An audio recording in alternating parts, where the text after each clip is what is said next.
Hi Aries, welcome to my channel Butterfly Oracle. This message is for Aries Sun, Moon, or Rising. And this reading's for the month of April, but whenever you're looking at this, could be relevant to your situation at that time. Aries, I want to talk a second about the astrology if you're an Aries ascendant. If you're an Aries ascendant, Mars, your ruling planet, is in Gemini, your third house right now. And in Gemini, I'm seeing this work out at least a couple different ways. I'll share the two top ones that I see it working out as. You, at this time, if there is something that has been suppressed within you, some truth that you have been wanting to speak up about in your life, this could be in a work capacity that's coming through really strongly, or a home situation, or in a relationship and a friendship, this could be a really good time to finally get that stuff up, to excavate all the gunk and to get it out while Mars is in Gemini. All right, it's all about communication. The way that this could go awry for you is if it comes out in the form of a temper tantrum. If it's shown as the shadow attributes of Aries and it's just hot and it's fiery and the message is just scattered and all over the place, then that would be one way that Mars and Gemini would not work to your benefit. However, it would get all the stuff out, but I don't think you're gonna like the way that that'll go down. So my advice to you is to be present in every moment in your relationships, to really feel out when things are not aligning with your heart. When things are not aligning with your heart, that will be a time to speak up for you, especially before Mars moves into Cancer, which it's really uncomfortable in. Nobody wants Mars in Cancer. It's not it's a debilitated placement. So that happens around, I think it's like April 24th. So if you can do this, I'm feeling like middle of April is the time, April 17th, somewhere around there, then that would be a really nice time to speak up, get something off your chest that's been there for a little while, and to try to do it in a way of self-mastery, because that is evolved Aries. We'd love to see that, right? All right, let's get into it. So with your spread, I started out with a few cards from the Moonchild Tarot, and I did this for your energy and your environment and some advice. And with your energy, I got the Four of Cups. Now the Four of Cups in a lot of different decks, especially the Rider-Waite deck, is about focusing on what's been lost and missing out on the opportunities that are presenting themselves to you in the present. But in this deck, I love how it's about balance. The cups are surrounding her. I see her in such a strong meditative state. She's removing the noise, and that comes up for you again further down in your reading. So I do think this is an incredible energy for you to be in, Aries, in your season. And normally I really like when it's people's seasons for them to be able to just like be out and be like in the spotlight. And I feel like for you with this reading, if this reading does resonate for you, there's just this time of a need for quiet solitude, for finding peace inside of yourself. Because in your environment, you have the Five of Cups. Now, any chaos, any turmoil that's going on in your life right now, again, if this reading resonates for you, I'm sensing it coming external to you. So this is not about, I also see you potentially like blaming yourself for what's going on around you, which is really other people's stuff. Unfortunately, I feel like there's a tendency throughout this reading for other people to be taking their stuff and projecting it onto you, which I hate to see. But it's through this going within energy that you start to find that balance and you find that peace. I think the call here is for you to find grounded and centeredness inside of yourself and to know that it's like other people's problems and it isn't yours to take on this month, especially not during your season. All right, so I've got the 9-card spread here. I'm going to turn the camera down and we'll go through it. Welcome back, Aries. All right. You know, when I was doing this reading, it reminded me of a previous reading I did, and it was for earth signs for the month of March. You might want to check that reading out. There could be a connection there, especially if you're dealing with an earth sign or you have earth as your sun, moon, or rising. But let's get started for April.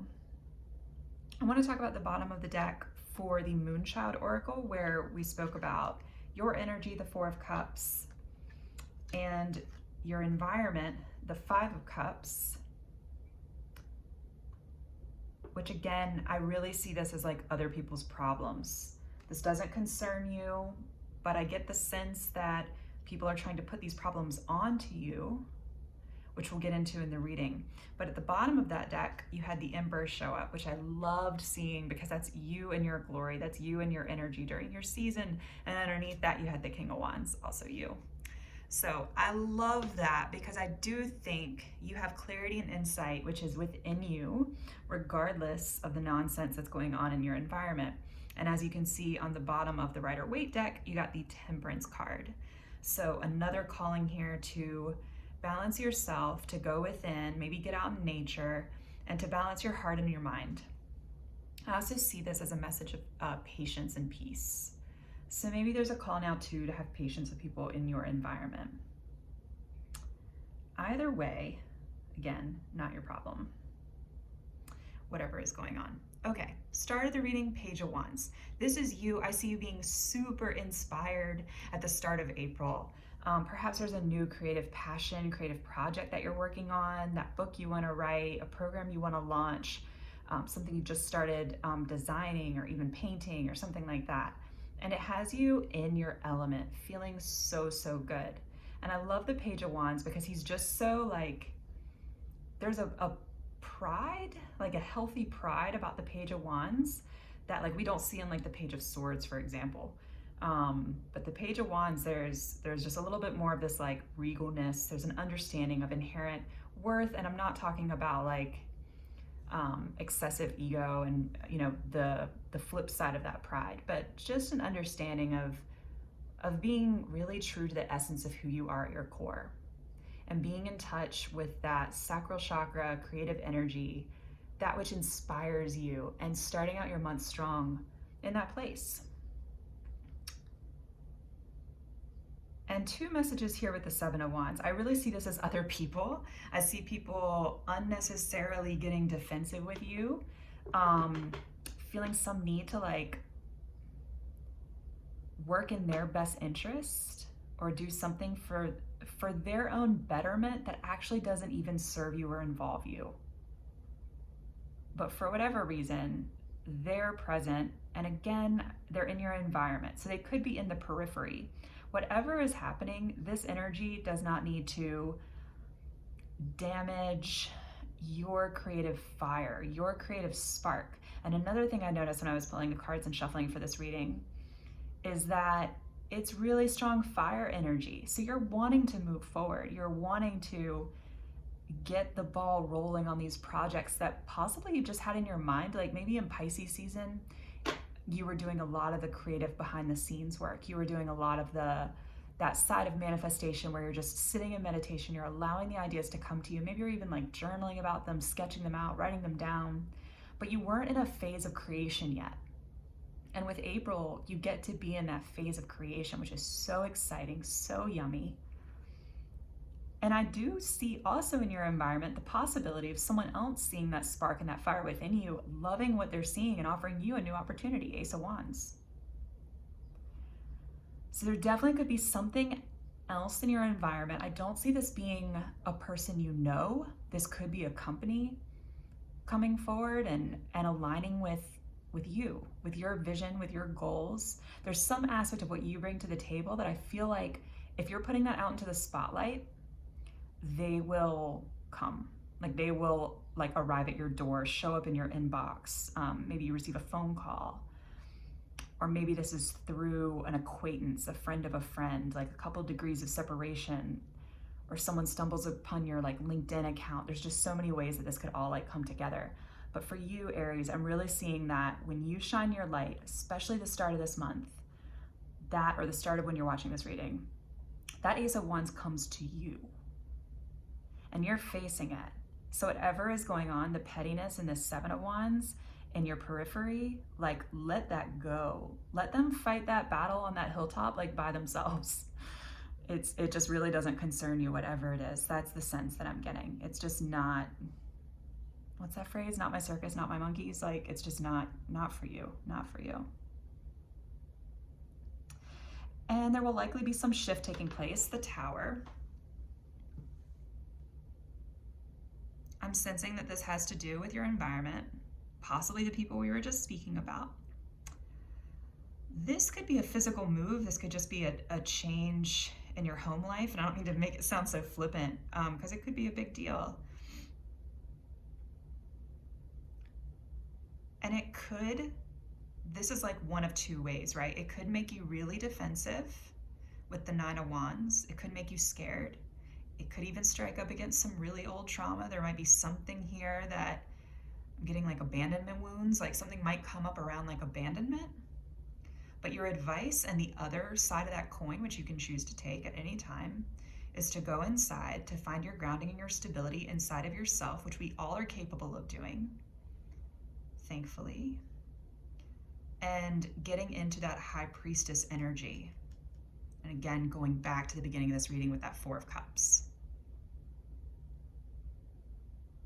If you're someone, I don't get this all the time with this High Priestess card, but if you're someone who does rely on Holy Scriptures of any sort, this might be a good time to go back to those or to go to those.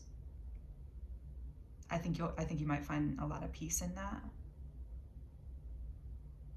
But if you choose to be defensive, perhaps it should be to protect your peace, not to engage needlessly with someone else's stuff. I don't know why that's coming through so strongly in this reading, but it is. And maybe the protection message here is to protect your peace. Protect this new project. It's almost like you can sense a windfall coming once you get started. And the excitement of this reading is really found in that, really found in your creative passions and pursuits. So even if it doesn't pertain, although I sense that it does, to like your actual career, this could be like a passion that you have on the side, something that you've been wanting to do and it finally gets lifted off the ground. If you've been looking to like educate, someone on a skill set that you have, or take a course online. I am sensing like a technological aspect to this for sure. But yeah, your advice is to keep coming back, to know that you're being guided and being held, and to listen to that. Okay?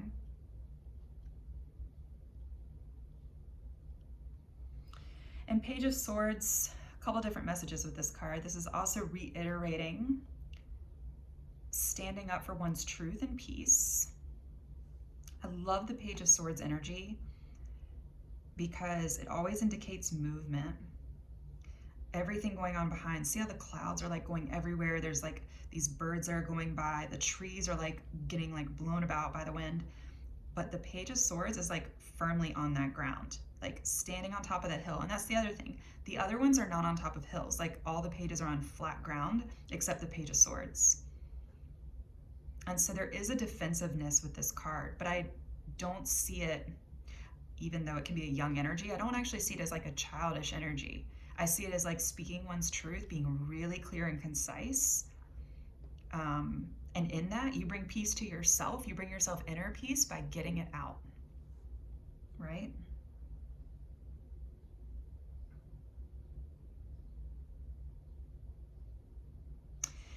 Careful that in getting it out, and this kind of goes back to that warning that I gave at the very beginning of the reading regarding Mars and Gemini, careful that it doesn't just go like really awry and you really damage something in your life that you had no intention of damaging. You had no intention of like, putting swords through someone else's heart, and by doing so, putting them through your own heart. Backlash is the word. Like, be careful of the backlash of whatever this message you might be, asked to deliver or needing to deliver. Maybe the backlash of saying something out of defensiveness. But I would say to protect your peace, that's a message, protect your peace, to speak your truth, and going back to that theme of self-mastery, to do it in a way that is the strength card that overcomes the devil energy. Like, you are stronger than this. Your words can be delivered, your truth can be delivered without needing to, and you can avoid the Three of Swords in the process, right? You can avoid doing that to someone else's heart and your own. There's also something here about obsessiveness with work. So maybe there's something about that that's coming to an end. Maybe you or someone else has been obsessed over an aspect of their life. Career is really a focus here. That maybe that's coming to light. Maybe someone else is bringing that to light in you, and that the call is to gain more self-mastery. Again, this could go either way. This could be someone else. But to be able to have some healthy level of give and take in relationships, some ability to come out from the cave, from your hermit mode, and know that you can also find safety and retreat there. But it's that push-pull in your relationships and with yourself, and finding that balance, striking that balance. I feel like that's needed for your season. Perhaps you've been in a hermit mode for a little while now. Now it makes sense too with the bottom of this deck coming up as your energy, like really proudly on your throne and out there. The Emperor's like out there.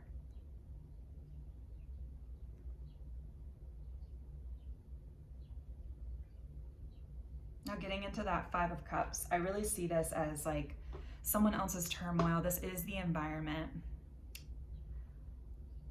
Other people's burdens are like not, you don't need that on your shoulders this month.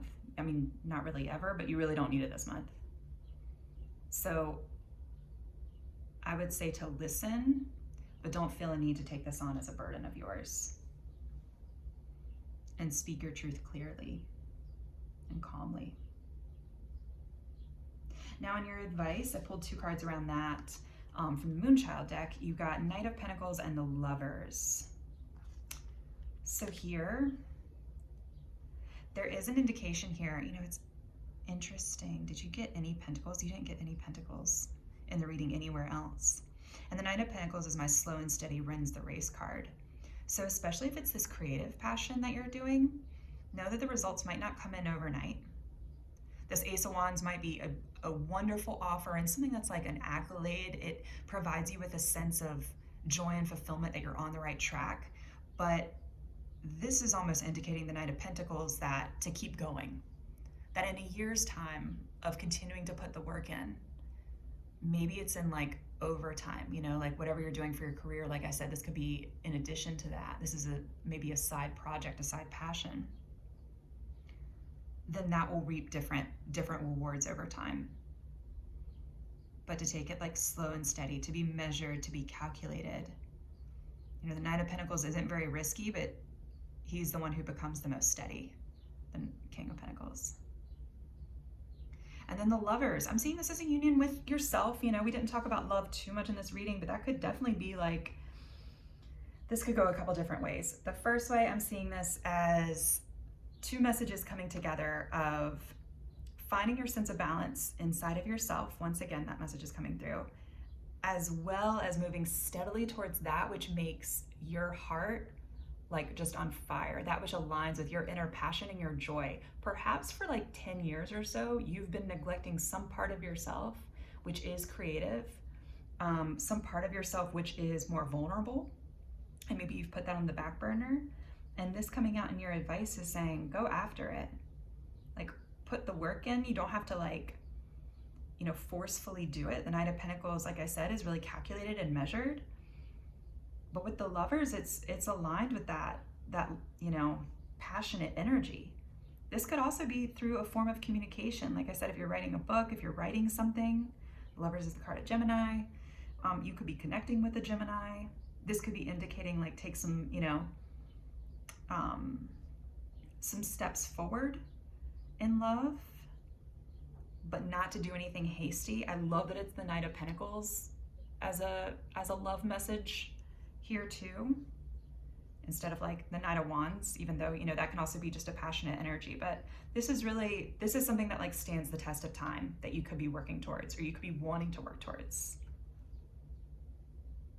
So if you have someone in mind, I think you should go for it. But I think you should do it in a way that protects your peace, kind of whatever that means for you. In a way where you're kind of testing the waters. Like, this is in no way love bombing or like diving in head first, but this is opening the door for communication, you know? And it is like an actual step forward. It's a little bit more than a page energy there. All right, one last card for you. I also pulled an oracle card. You got the Oracle's Gift. So you might be seeking out guidance outside of yourself right now. And I love that this came out with the High Priestess and with, again, your energy as the Four of Cups here, which I see is different than the classic Four of Cups energy. And you might be looking for some answers. And the advice here is that you can go within and find those answers. Of course, you can seek out someone else. You can look for signs and synchronicities around you. You can also ground yourself and meditate and look for the clarity of that passion project, that love, anything that's going on in your environment, and the best way for you to handle it, to have the words that are right for you to speak to handle it, whatever that is for you. That's the message with that Oracle's gift card. All right. Aries, have a beautiful month. Thank you for joining me. Take care.